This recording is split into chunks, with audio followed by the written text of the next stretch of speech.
విడు మొరటోడు అని వాళ్ళు వీళ్ళు ఎన్నెన్ని అన్న పసి పిల్లవాడు నవ్వాడు.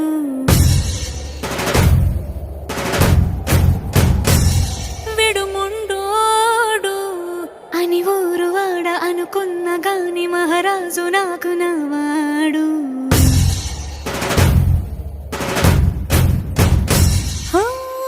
మాట పెడుసైనా మనసులో వెన్న రాయిలా ఉన్నవాడిలోన దేవుడెవరికి తెలుసును నాకన్నా.